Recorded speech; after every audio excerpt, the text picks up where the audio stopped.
Chapter 1. A Lady in Distress.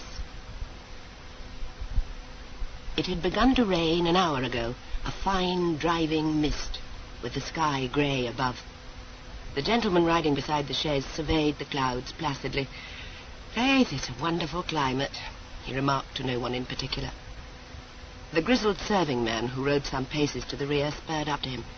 "Best put up for the night, sir," he grunted. "There's an inn a mile or two on." The window of the chaise was let down with a clatter, and a lady looked out. "Child, you'll be wet," she said to her cavalier. "How far to Norman Cross?" The serving man rode up close to the chaise. "Another hour, Mum. I'm saying we'd best put up for the night."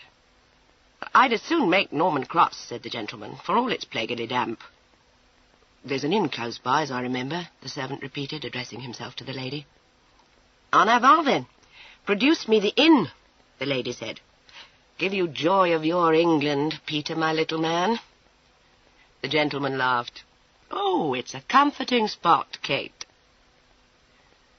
The inn came soon into sight, a square white house glimmering through the dusk.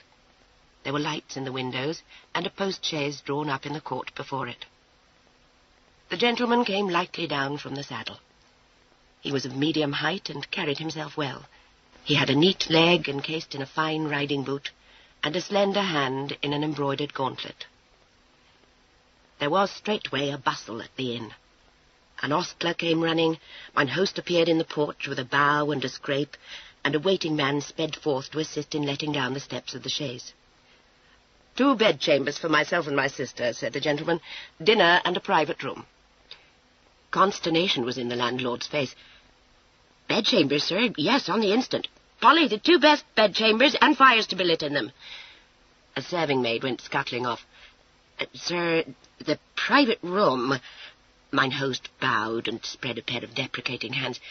"But this moment, sir, it was bespoken by a lady and a gentleman travelling north." He looked slyly and cast down his eyes. "But they stay only for dinner, sir, and if your honour and the lady would condescend to the coffee-room, there's never a soul likely to come tonight. It will be private enough." There was a rustle of skirts. My lady came down from the chaise with one hand on her servant's shoulder. "The coffee-room or any other, so I get out of this wet," she cried, and swept into the inn with her cavalier behind her. They found themselves straight in a comfortable, large room.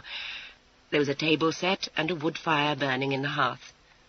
A door led out into a passage at the back where the stairs rose steeply, and another to one side giving on to the tap-room. A trim girl in a mob-cap brought more candles and dropped a shy curtsy to the lady. "If you please, my lady, should I take your ladyship's cloak? Your ladyship's Abigail?" "Alack, the creature's not with me," mourned Madam Kate. "Take the cloak up to my chamber, child." "So."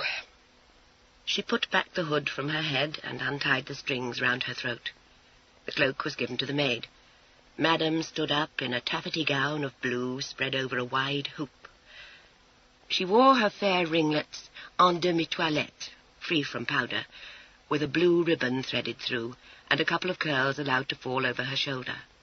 The maid thought her a prodigiously lovely lady, and bobbed another curtsy before she went away with the cloak. My lady's brother gave his 3-cornered hat into his servant's keeping, and struggled out of his greatcoat. He was much of his sister's height, a little taller, perhaps, and like enough to her in appearance. His hair was of a darker brown, confined demurely at the neck by a black riband, and his eyes showed more grey than blue in the candlelight.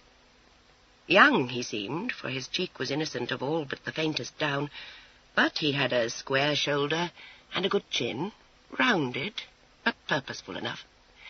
The landlord, following him into the coffee-room, was profuse in apologies and obeisances, for he recognized a member of the quality. The lady wore a fine silk gown, and Mr. Marriott a modish coat of brown velvet, with gold lacing and a quantity of Mechlin lace at his throat and wrists. A pretty pair in all, with the easy ways of the quality and a humorous look about the eyes that made them much alike. The landlord began to talk of capons and his best burgundy, and was sent off to produce them. Miss Marriott sat down by the fire and stretched one foot in its buckled shoe to the blaze. There was a red heel to her shoe, and marvellous embroidered clocks to her silken stockings. "So," said Miss Marriott, "how do you, my Peter?" "I don't melt in a shower of rain, I believe," Peter said, and sat down on the edge of the table, swinging one booted leg. "No, faith, child, there's too much of you for that." The gentleman's rich chuckle sounded. "I'm sufficiently substantial, in truth," he remarked. He drew out his golden enamelled snuff-box from one of his huge coat pockets, and took a pinch with an air, delicately shaking the ruffles of lace back from his wrists. A ruby ring glowed on one of his long fingers, while on the other hand he wore a big gold seal ring. A smile crept up into his eyes and lurked at the corners of his mouth. "I'd give something to know where the old gentleman is," he said. "Safe enough, I'll be bound," Madame answered, and laughed. "It's the devil himself, I believe, and will appear in London to snap his fingers under the noses of all King George's men. Fie, Kate, my poor respected papa." Mr. Marriott was not shocked.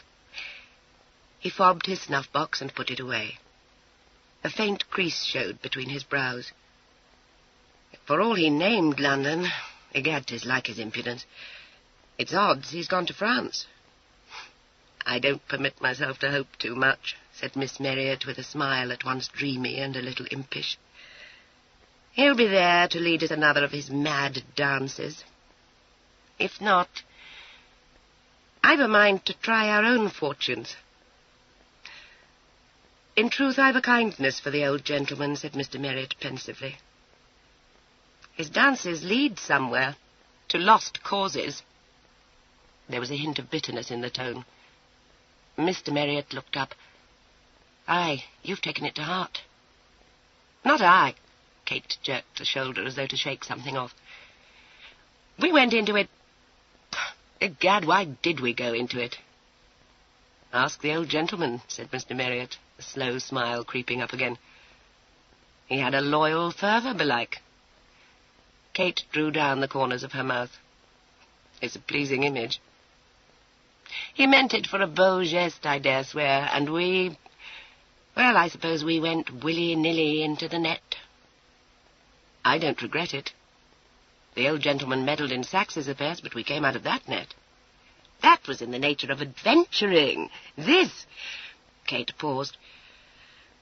I hate lost causes. It was different." "For you?" Mr. Marriott lifted an eyebrow. "Did you want the prince, child?" "We fought for him while it lasted. He had the right. But now it's over.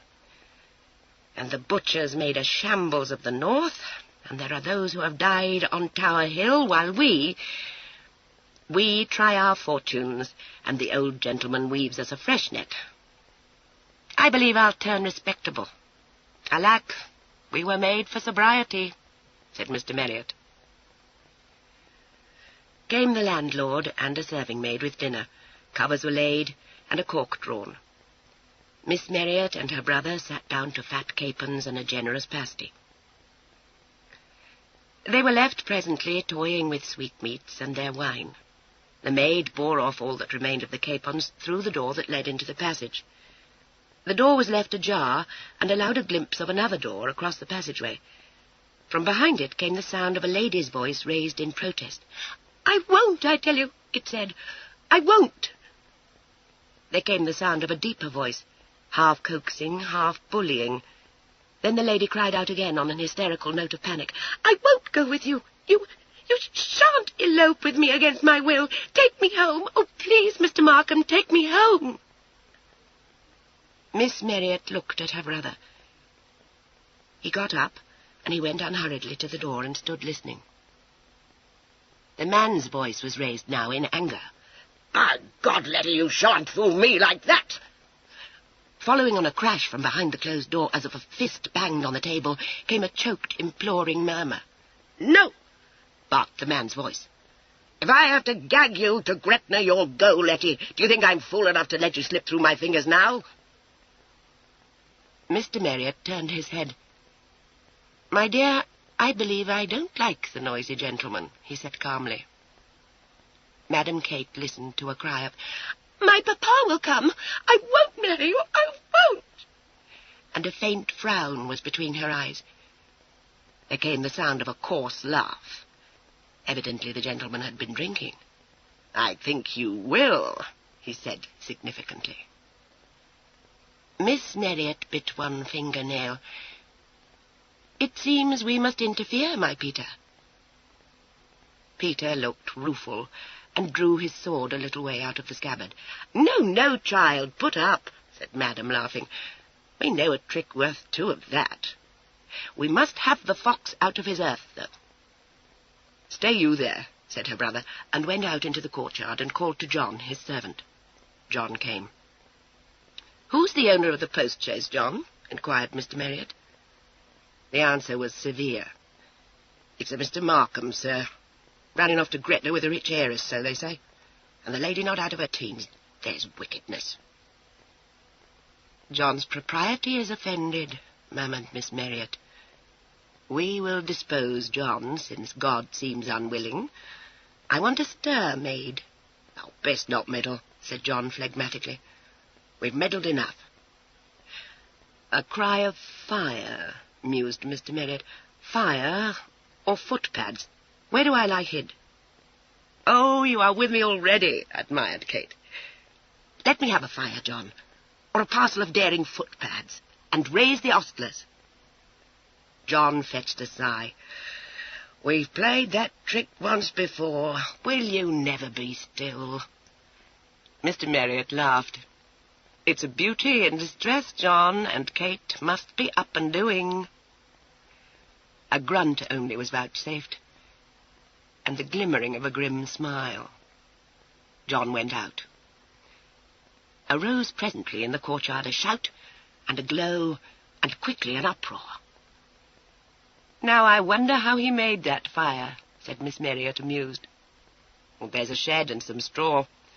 Enough for John. Well, it's a fine stir." Mr. Marriott went to the window. "Mine host leads the household out in force." "The wood's so damp 'twill be out in a moment. Do your part, sister." Mr. Marriott vanished into the deserted taproom.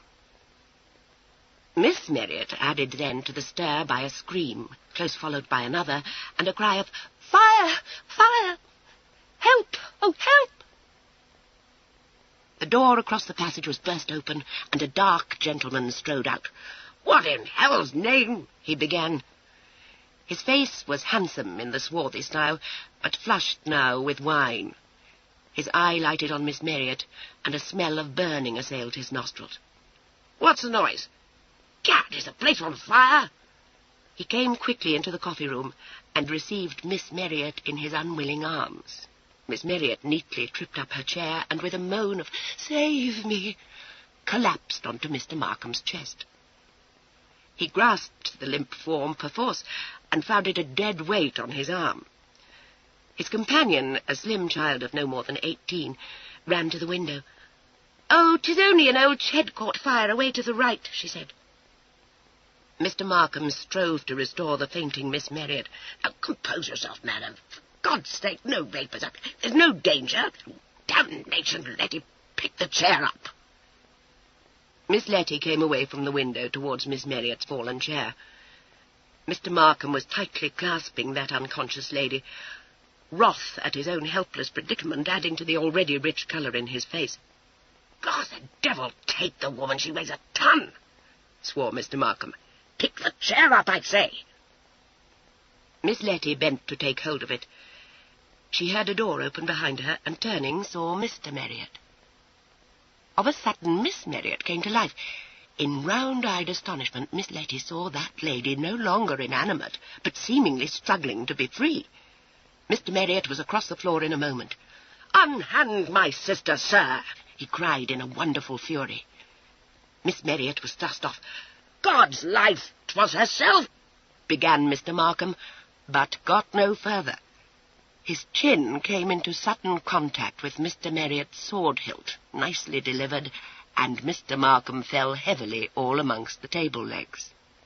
"Oh, neatly done, i'faith," vowed Miss Marriott.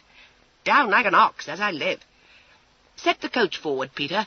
And you, child, upstairs with you to my chamber." Miss Letty's hand was caught in a firm clasp. Quite bewildered, she was swirled away by the competent Miss Marriott. Miss Marriott's brother put up his sword and went out into the court. John seemed to rise up out of the gloom to meet him. "All well, sir?" Mr. Marriott nodded. "Where's the dear gentleman's chaise, John?" John jerked a thumb over his shoulder. "Horses put to?" inquired Mr. Marriott. "Aye, they're ready to be off. The men are in the tap-room. It's dry they are after the great fire. There's an ostler to the horses' heads." "I don't want that ostler there," said Mr. Marriott.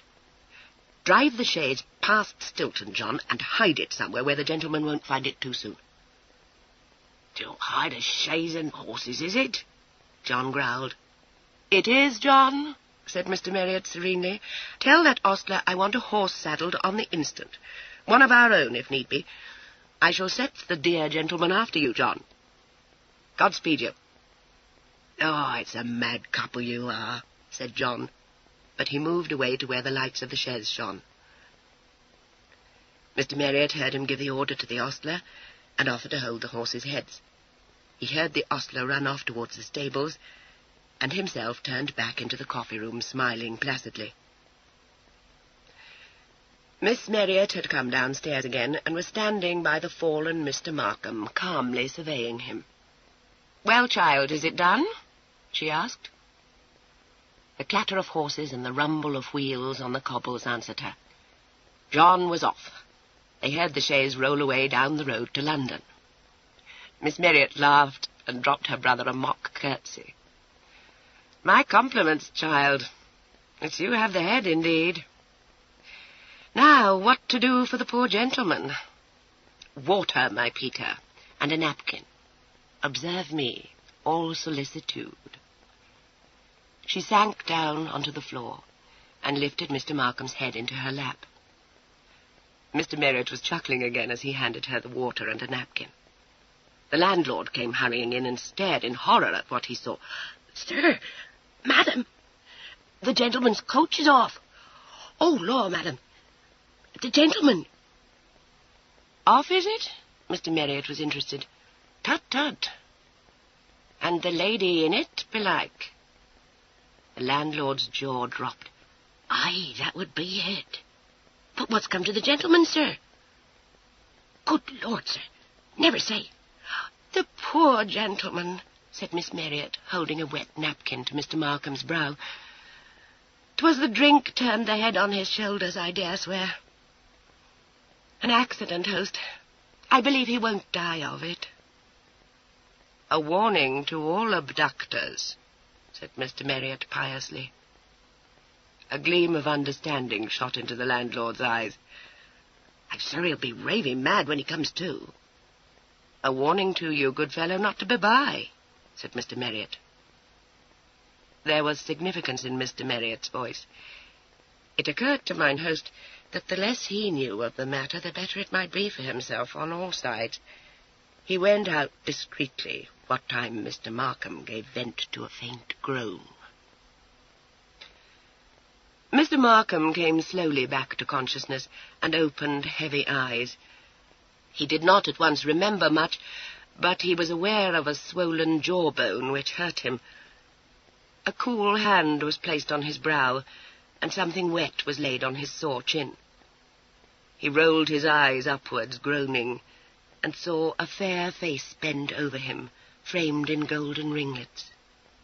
He stared up at it, trying to collect his bemused wits, and vaguely it seemed to him that he had seen that face before, with its fine, rather ironical blue eyes, and its curiously square chin.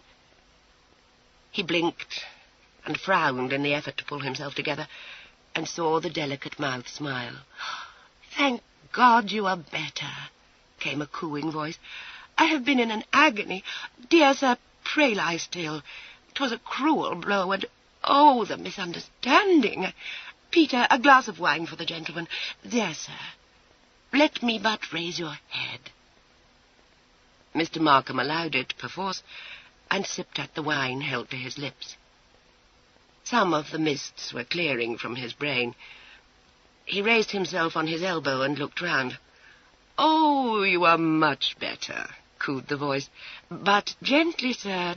Don't, I implore you, overtax your strength." Mr. Markham's gaze came to rest on a flowered waistcoat. He put a hand to his head, and his eyes travelled slowly up the waistcoat to Mr. Marriott's grave face. Mr. Marriott was on one knee, glass of wine in hand. Mr. Marriott looked all concern. Recollection came. "Bandit, you're the fellow—" Mr. Markham's hand went to his jaw. He glared at Peter Marriott. "Did you— By God, sir, did you—" "Let me help you to a chair, sir," said Mr. Marriott gently. "In truth, you are shaken, and no wonder. Sir, I cannot sufficiently beg your pardon." Mr. Markham was on his feet now, dizzy and bewildered. "Was it you knocked me down, sir? Answer me that," he panted. "Alas, sir, I did," said Mr. Marriott.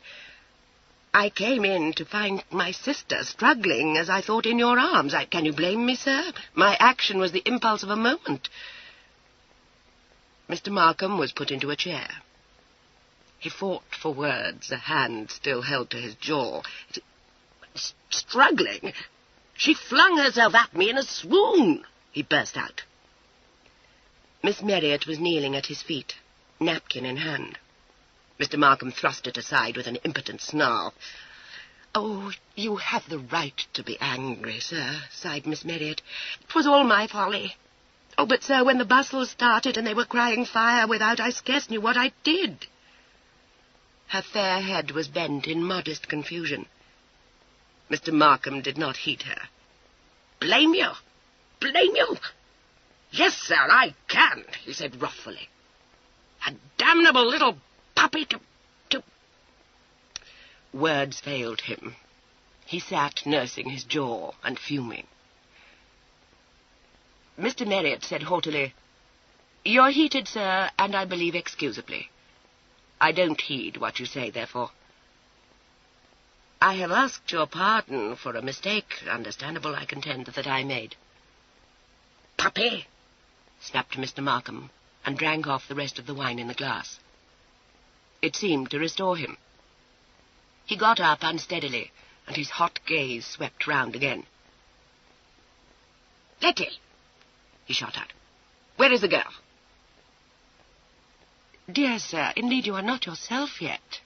Miss Marriott laid a soothing hand on his arm. "There is no girl here save myself." She was shaken off. "No girl, you say?" roared Mr. Markham, and went blundering towards the room across the passage. "Letty! Letty, I say! Hell and damnation, her cloak's gone!" He came back, his face dark with rage and suspicion, and caught at Mr. Marriott's straight shoulder. "Out with it! Where is she? Where have you hidden her? You don't trick me, my fine sir." Miss Marriott, hovering watchfully, cast herself between them and clung to her brother.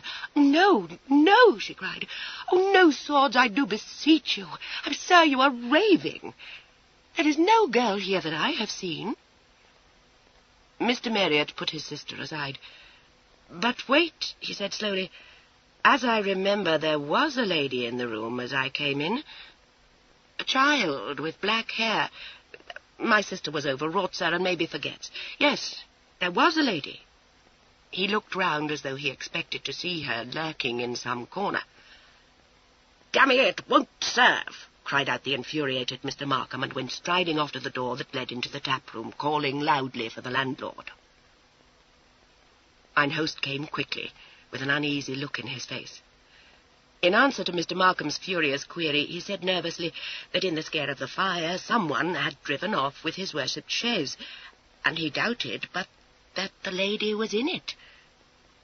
Mr. Markham swung round to face Peter Marriott again, and there came a red light into his eyes while his hand fumbled at his sword hilt. "Ah, you're in this," he snarled. Mr. Marriott paused in the act of taking snuff. "Your pardon, sir?" he asked in some surprise.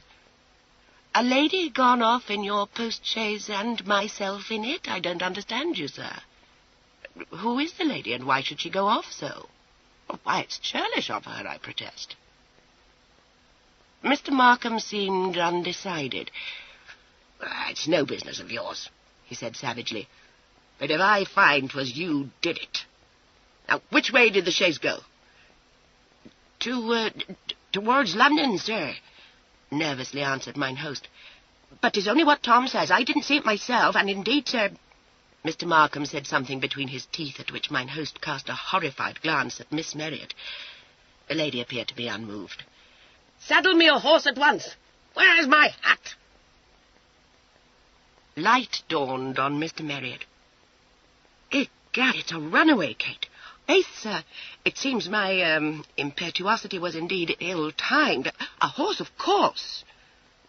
You should be up with the chaise soon enough. A horse for the gentleman.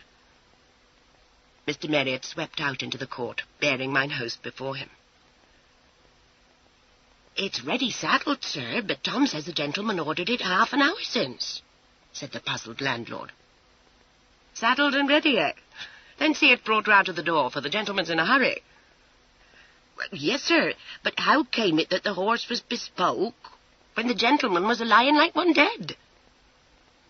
Bespoke? A ruse, man, a ruse. And your man in madam's pay, very like. You'd best keep your mouth shut. Ah, behold the bereft gentleman. Mr. Markham came stamping out with his hat rammed over his nose, and managed to hoist himself into the saddle with the assistance of two scared ostlers. He gathered the bridle up and turned to glare down upon Mr. Marriott. I'll settle with you later, he promised ferociously, and setting spurs to his horse, dashed off into the darkness. Miss Marriott came out to lay a hand on her brother's shoulder. The dear gentleman, she remarked. Very well, child. But what next? Chapter 2. Arrival of a large gentleman. Brother and sister went back into the coffee-room. As they entered by one door, a little figure tiptoed in at the other and stood poised on one toe as if for flight. Has he gone? Breathed Miss Letitia. It was Peter Marriott who went forward and took the lady's hand. Why, yes, child, gone for the moment, he said, and led her to the fire. She raised a pair of big, pansy-brown eyes. Oh, thank you, sir, she said. And you too, dear madam. Miss Marriott flushed slightly, whereat the humorous look came into Peter's eye again. He looked down at Miss Letty gravely enough, and pulled a chair forward. Sit down, madam, and let us have your story, if you please. I should desire to know how we may serve you. You have served me, bowed the lady, clasping her hands in her lap. My story is all folly, sir. Wicked folly rising out of the most dreadful persecution. You shock me, madam. Miss Marriott came to the fire and sat down beside the little lady, who promptly caught her hand and kissed it. I don't know what I should have done without you, she said fervently, for I had quite made up my mind I didn't want to go to Gretna Green at all. You see, I'd never seen him in his cups before. It was a terrible awakening. He became altered altogether once we were out of London, and I was afraid a little. She looked up, blushing. At home, when I saw him, he was so different, you see. Do I understand, my dear, that you consented to elope with the gentleman? Inquired Miss Marriott. The black curls were nodded vigorously. I thought it would be so romantic, sighed Letty. She brightened. And so it was when you hit him, she added, turning to Peter. It was positively marvellous. Did you elope with him for the romance of it? Asked Mr. Marriott, amused. That, and because of my papa, said Letty, and because of being bored. Oh, have you never known, ma'am, what it is to be cooped up and kept so close that you are ready to die of boredom? In truth, I've led something of a rover's life, said Miss Marriott. But continue, child. I am an heiress, announced Letty in tones the most lugubrious. My felicitations, ma'am, bowed Mr. Marriott. Felicitations? I wish I were a pauper, sir. If a man comes to the house, my papa must needs imagine he is after my money. He said that of Gregory Markham, and indeed I think he was right, she said reflectively. Ma'am, I think fathers are the veriest plague. We have suffered, child, said Miss Marriott. Then, ma'am, you will feel for me. My papa puts a hateful, disagreeable woman to be my duenna, and I am so guarded and sheltered that there is nothing amusing ever happens to me, in spite of having been brought to town. Then add to all that, ma'am, Sir Anthony Fanshawe, and you will see why I had come to the pitch of doing anything only to get away. I feel we are to deplore Sir Anthony, Kate, said Mr. Marriott. It is not that I am not fond of him, Letty explained. I have always been fond of him, but conceive, ma'am, being required to marry a man whom you have known all your life. A man, too, of his years and disposition. I perceive in you a victim of parental tyranny, child, said Miss Marriott. We consign Sir Anthony to perdition. Letty giggled at that. Oh, never, ma'am. 'Tis a model of prudence and of the virtues, and 35 years old at the very least. Mr. Marriott flicked a speck of snuff from his sleeve. And to escape this greybeard, hence the young Adonis yonder, I suppose. Miss Letty hung her head. He was not very young either, I suppose, she confessed. And I have been very silly and wicked, I know. But indeed I thought him vastly more entertaining than Tony. I mean, you could not for your life imagine Tony excited, or in a scrape, or even hurried. And Gregory said such pretty things, and it was all so romantic. I was misled. The matter's plain to the meanest intelligence, madam, Mr. Marriott assured her. I discover in myself a growing desire to meet the phlegmatic Sir Anthony. His sister laughed. Aye, that's to your taste. But what's the next step? Oh, she goes with us along to London. Pray, ma'am, may we know your name? 'Tis Letitia Grayson, sir. My papa is Sir Humphrey Grayson of Grayson Court in Gloucestershire. He's afflicted with the gout. I expect you may see him by and by, for I left a note for him, and he would be bound to find it. We await his coming, then, said Miss Marriott. It solves the matter. Might Peter bespeak a bedchamber for Miss Grayson? A confiding hand was slipped into Kate's as Mr. Marriott strolled away to the door. Please, will you call me Letty? Said Miss Grayson shyly. Mr. Marriott made an odd grimace at the panel of the door and went through into the tap-room. Mine host had barely recovered from his very natural bewilderment at finding that the supposed fugitive was still in his house, when there came the sound of a chaise bowling at a rare speed along the road. It drew up at the inn, and in the light of the lamps Mr. Marriott saw his servant jump down. He pursed his lips in a soundless whistle. This should be Papa, he said pensively. Your fourth room will be wanted, host. He went back into the coffee-room to find that Miss Letty was at the window already, peering out. Your papa, as I believe, announced Mr. Marriott. I am afraid it is, agreed Miss Letty. Yet with the gout plaguing him so much, Oh, lud! As I live, 'tis Anthony. Miss Marriott threw her brother a comical look. And so your desires are fulfilled, child. We are all impatience, Letty. Mr. Marriott stood by her chair and took snuff. The door opened to admit a large gentleman who came in very leisurely. Lud, it's a mammoth, said Miss Marriott for her brother's private ear. "Oh, are you jealous?" he retorted. The large gentleman paused on the threshold and put up his quizzing-glass, through which he blandly surveyed the room. He was a very large gentleman indeed, with magnificent shoulders and a fine leg. He seemed rather to fill the room. He had certainly a presence and a personality. He wore a tie wig of plain brown, and carried his hat under his arm. The hilt of his sword peeped out from between the folds of his greatcoat, but in his hand he held a cane. "The gentleman would appear to be annoyed," murmured Mr. Marriott, looking at the lines about the newcomer's mouth and square jowl. "La, my dear, how can you say so?" marvelled Miss Marriott, seeing the large gentleman's grey eyes calm and bored. She rose with an air and swept a curtsy. The gentleman must not be allowed to dominate the room thus. It seemed he had the way of it. "Make your leg, child," she threw over her shoulder at Peter. "We are under observation." The sternness about Sir Anthony's mouth vanished. He smiled and showed a row of very even white teeth. He bowed with an easy grace.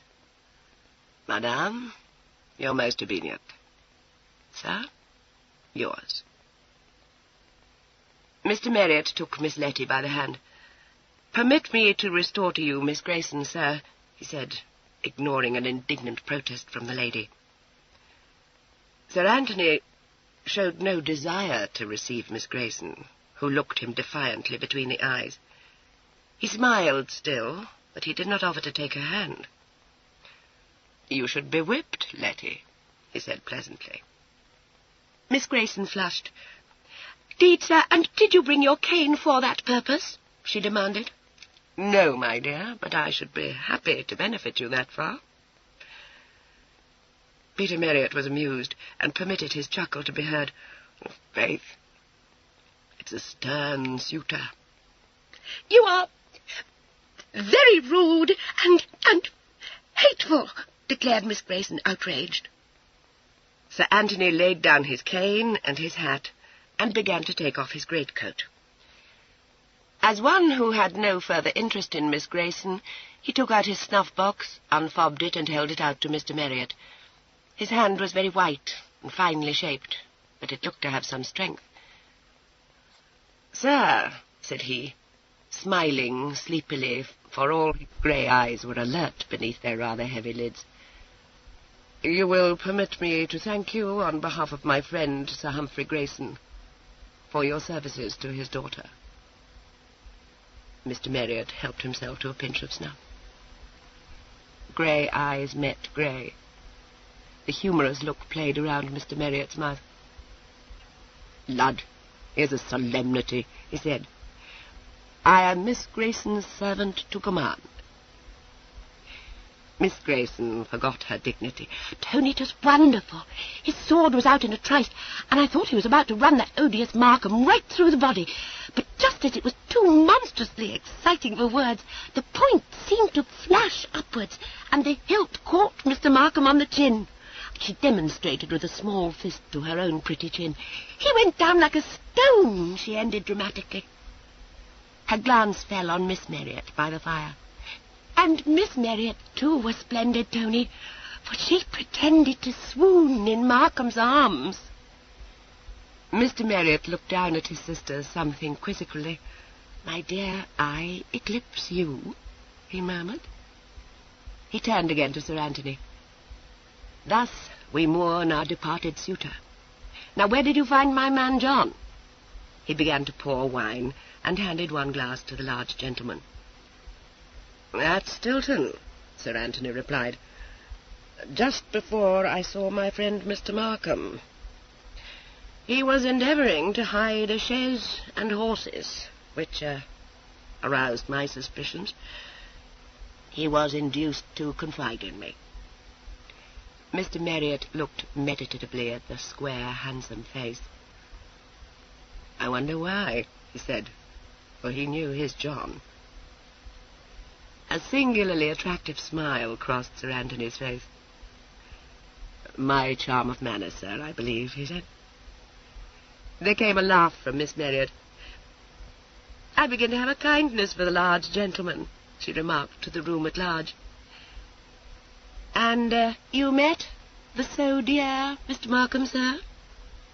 "Hardly, madam. I had rather say I saw the so dear Mr. Markham pass me in a cloud of mud, I believe." "I wonder, did he see you?" Miss Marriott's eyes were bright with laughter. "I am almost persuaded that he did," said Sir Anthony.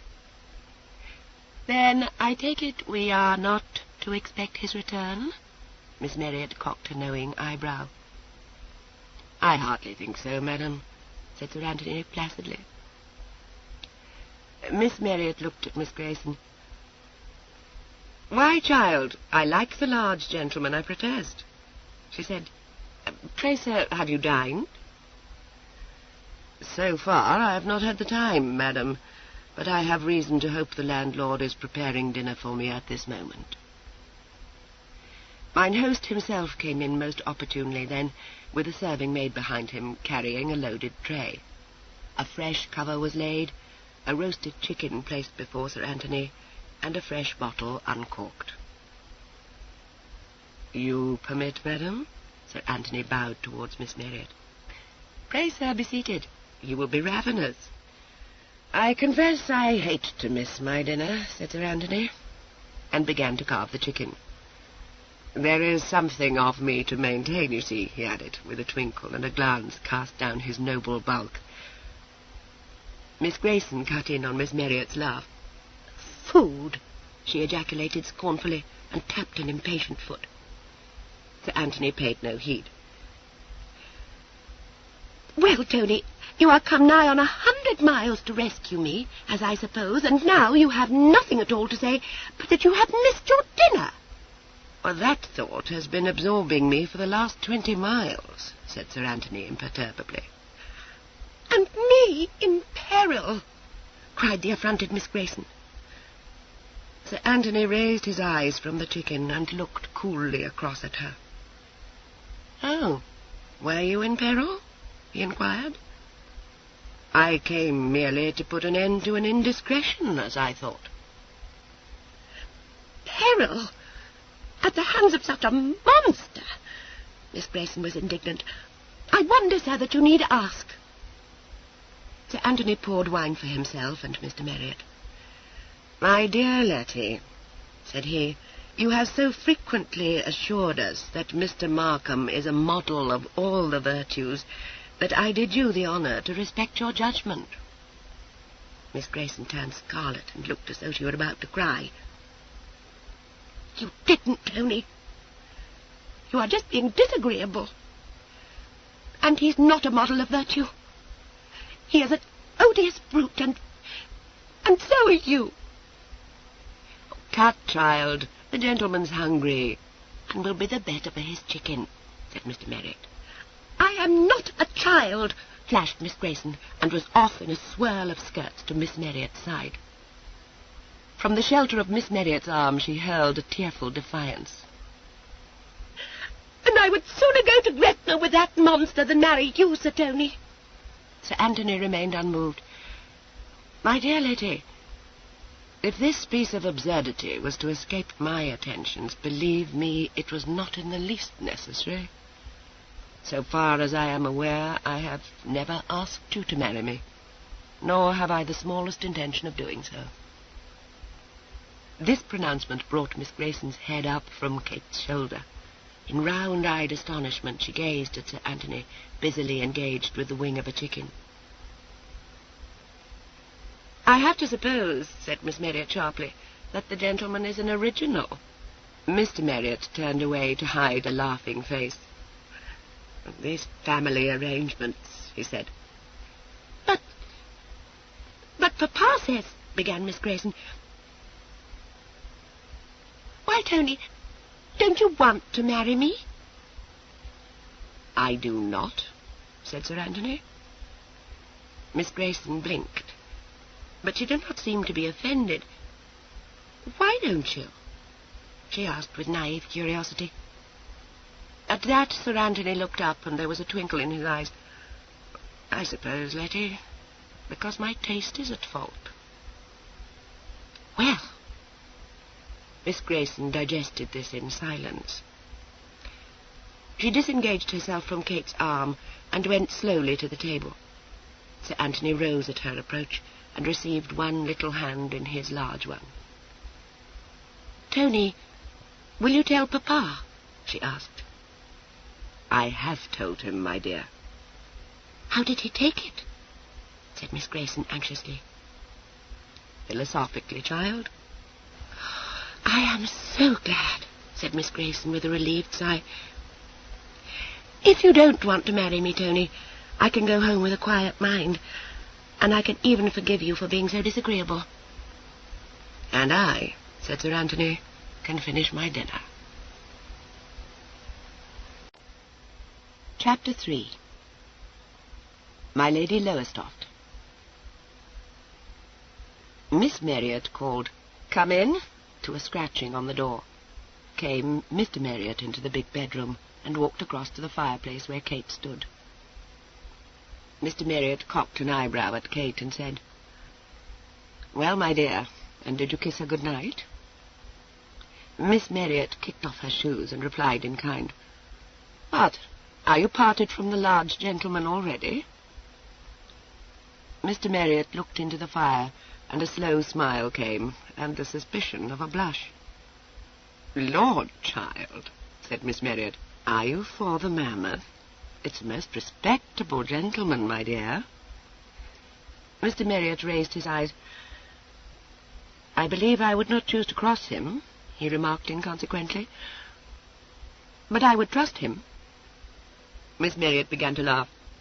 "Be a man, my Peter, I implore you." "Alack," sighed Mr. Marriott, "I feel all a woman."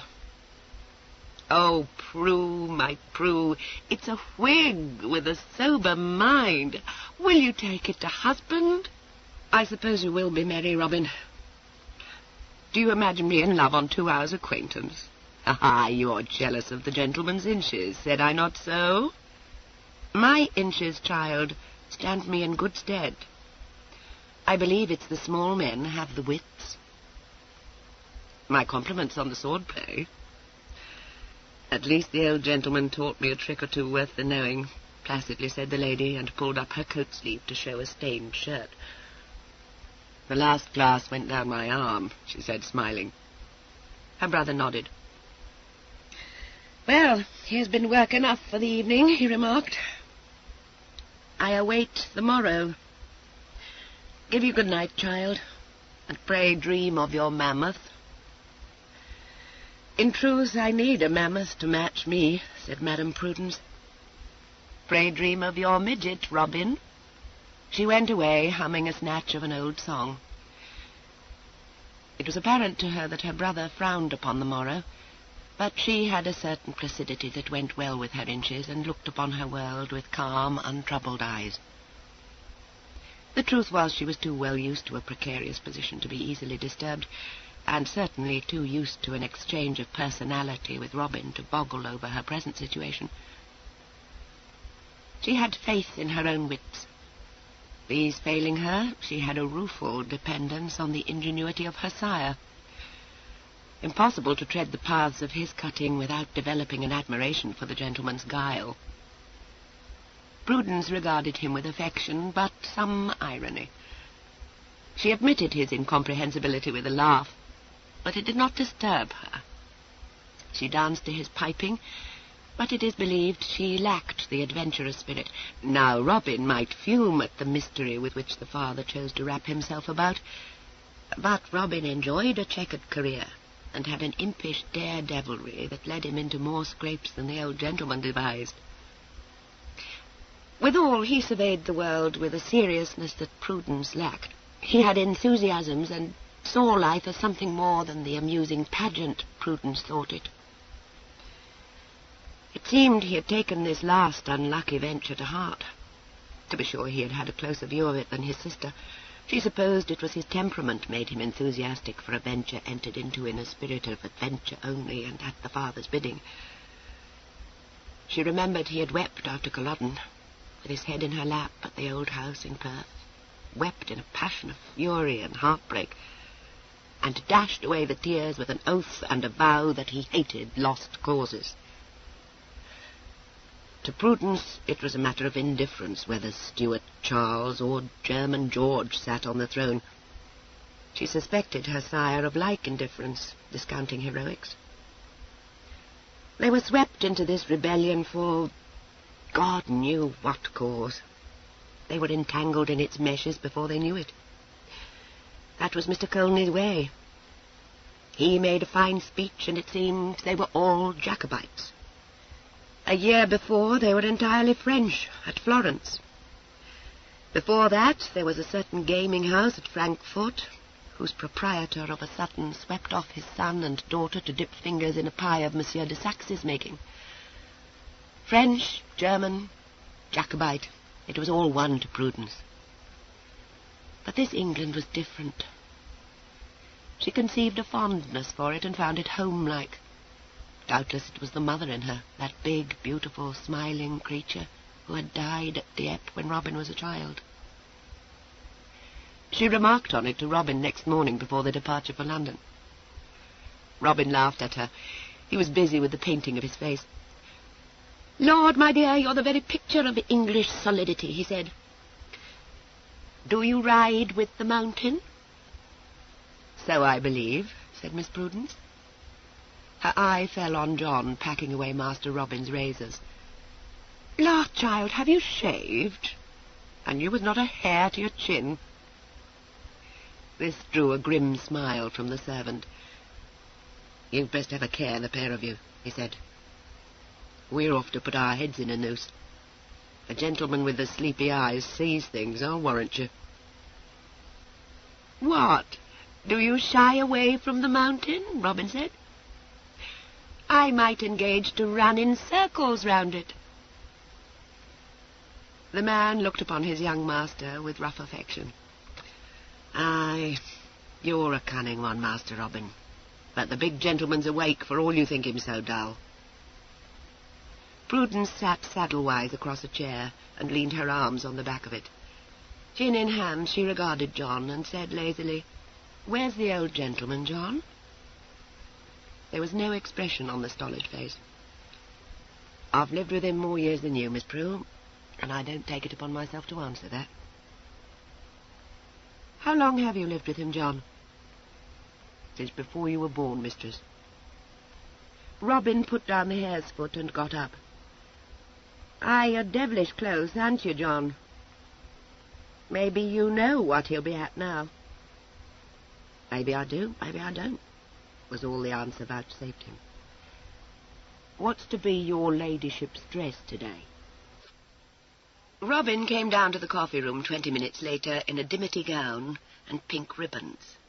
The hood was cast aside in favour of a straw hat with rosettes and more ribbons, but Prudence, very sober in fawn breeches and a coat of claret-coloured cloth, carried a fine mantle over her arm, which was presently put about Madame Robin's shoulders. Miss Letty was agog to be off. They set forward in good time, Robin and the lady seated demurely in the chaise, and the seeming Mr. Marriott and Sir Anthony riding a little way behind for escort. There were questions, of course. Prudence was prepared for them and knew no faltering. She spoke of a home in Cumberland, it seemed remote enough, and of the grand tour. Sir Anthony had made it, that went without saying. They conversed of foreign towns,